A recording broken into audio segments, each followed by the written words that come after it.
I'm so excited. Ladies and gentlemen, the Divine Diva, Miss Shasha Padilla. Woohoo! Wow! One, two, three.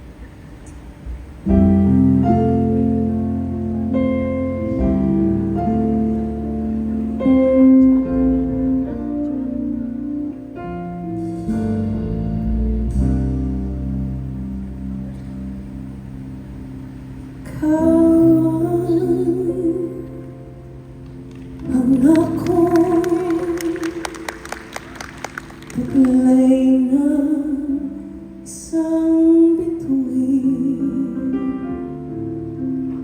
tanging pangarap sa Diyos ay hiling makapiling sa bawat sandali.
Thank you very much. Wow, what a warm audience.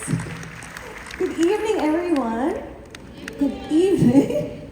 Para akong teacher. Hello, Newport Performing Arts Theater. Oh my gosh. 2023 is such an exciting year for me because I'm celebrating my 40th year in show business. 40 years! Mr. C, kakapost ko lang nung ginawa natin sa Ryan Ryan Musikahan. 1990. I had a story. Remember, there was a big quake. And then akala natin hindi na matutuloy kasi syempre ang taas ng power after a big quake, right? Tayo yun, ako yung kasama mo. At nag-duet pa tayo noon. Sana naman next time na pag in-invite mo ako, mag-duet naman tayo. Di ba? Ayaw ko baka mag-earthquake ulit. Naaalala niyo ba yung time na yun? I cannot forget that. Darling, can't you see I'm losing you? Yun pa yung song natin, nakaupo pa ako katabi mo. Kay Mr. M ba yun? Siya ang director. That's right, yeah. He was directing that. Oh my God. Anyway, I miss working with you. Of course, I did Larawan. How many shows were that? 10? 10 shows in CCP with you. That is I right. did the original Paula of the musical. Ang ganda naman ang concept na to, OPM. I'd like to do my own songs. I hope you don't mind. Since nag-celebrate ako ng 40th year ko.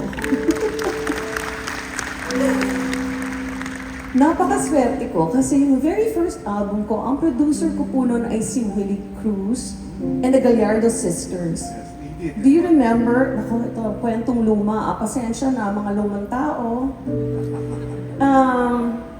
1983, I think I did my very first album under Gem. Gem Recording, Telesis, na ngayon nasa Viva na yung kanilang mga kanta. So, may kwento kasi, Demitida, palagi ako pumupunta kay Willie Cruz, mangungulit lang. Kasi mga kanta ko, album, ganyan. Excited, sobrang excited. So, sabi ni Willie, meron akong kanta, ang ganda. Kaso, nabigay ko na sa Viva. Kala ko na. Nabigay na niya sa Viva, parang, naman, kinento pa niya sa akin. So, tinugtog niya ngayon. Sabi ko, Will, hindi mo bibigay yan sa Viva, ibibigay mo yan sa akin. Sabi ko, pakapala na Lord, pakapala mo na talaga yung mukha ko. And you know what? It became my very first hit single. Yeah. Kaya, Will, wherever you are, this is for you. I love you.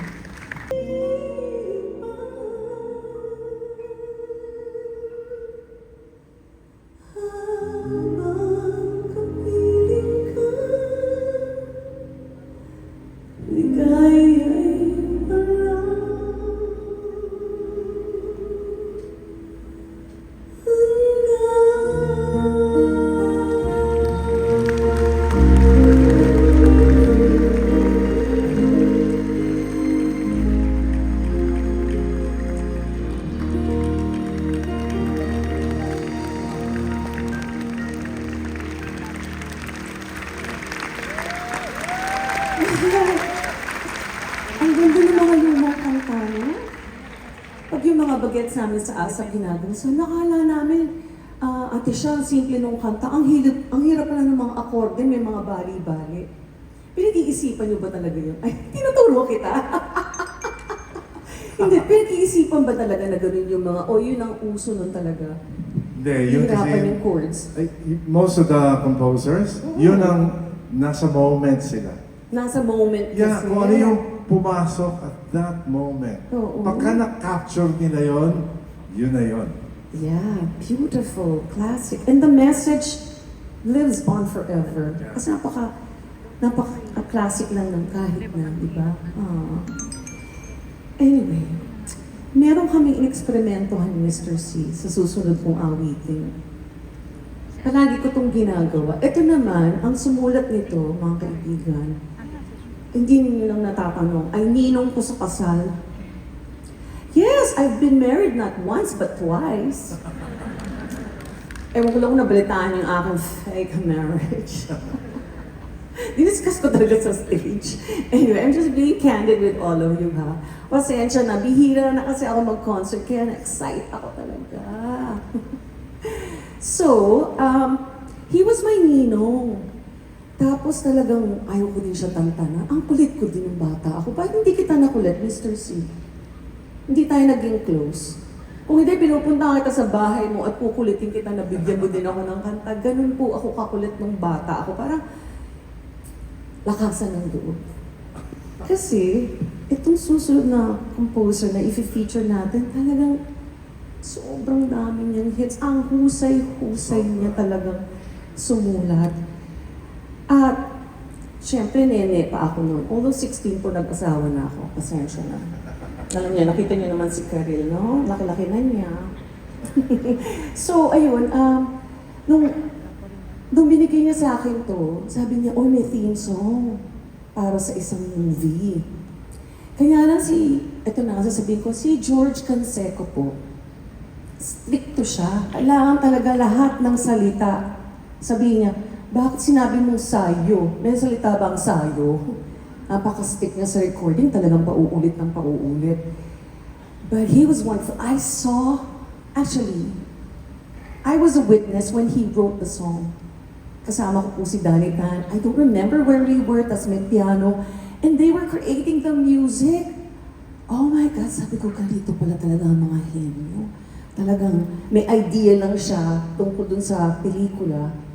Pagkatapos, nasulat na niya tong kantang to. So sabi niya, nagko-coach pa sa akin sa recording, siya kailangan, may acting to ha. Siyempre wala pa akong experience, happy pa ako noon, happily married. So sabi ko, paano kaya itong kantang to? Kapag isang bawal na pag-ibig, napakasakit siguro. So in-internalize ko naman. Para po sa inyong lahat.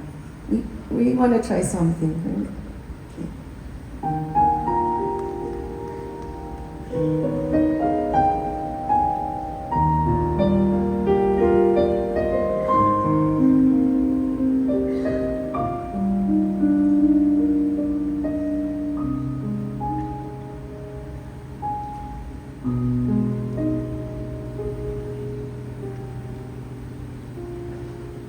May isang umagang hinahanap ka,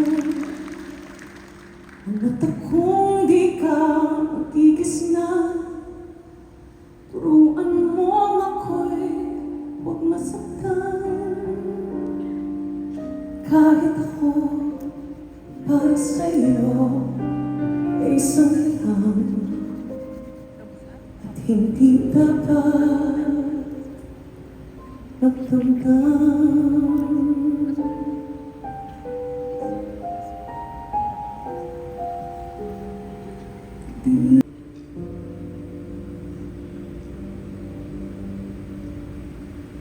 Kahit hirap,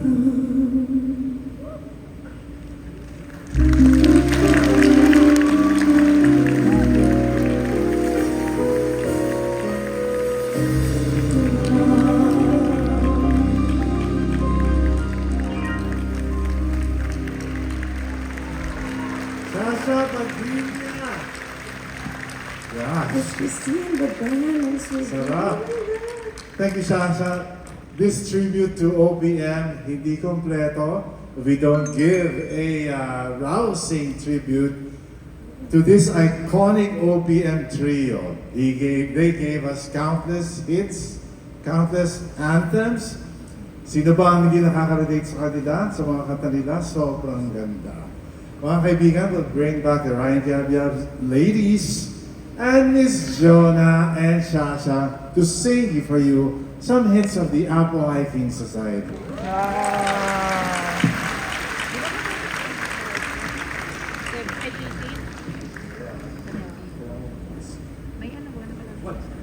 One, two, three.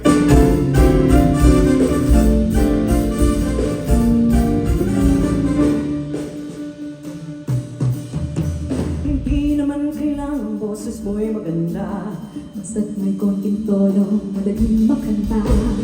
Medyo sintonado ay hayaan mo na, ang nais lang ng tao ay ang konting saya. Ito na, ito na, ito na.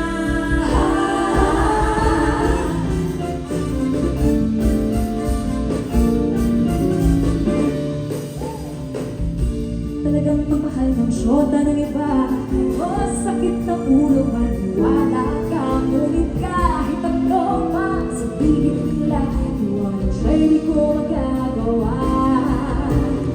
Ayaw mo ang number sa telepono, huwag mong ibigay ang tunay na pangalan mo. Pag nakausap mo siya, sasabihin sa'yo, totoo na mamaya, nandito syota ko.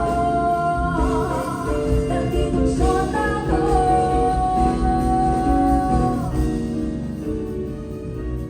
Sa ngiti mo lang, ako'y napapangalo.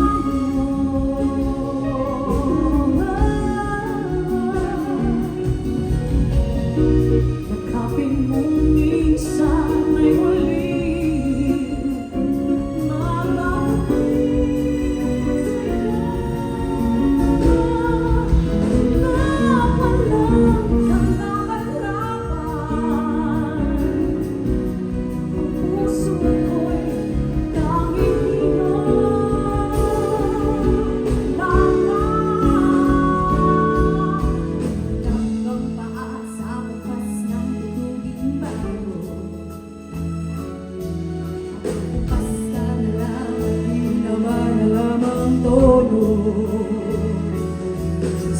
ito ng ulan, ano ang gagawin? Huwag nang isipin at walang babaguhin. Di ba kaya matulog ka na lang, matulog ka na mahimbing? Radyo TV, lumang comics na lang ibabang mapapagaman. Kung meron kang tanungan, kung meron kang tanungan, at walang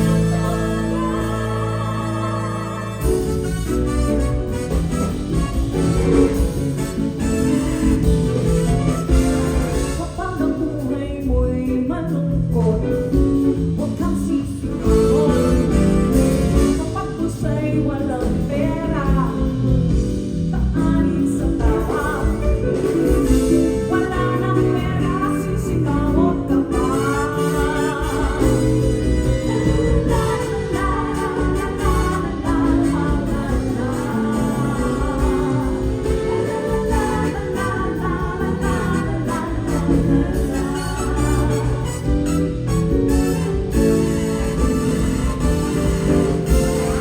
Pag ika'y takot sa multo, dala ka ng aso.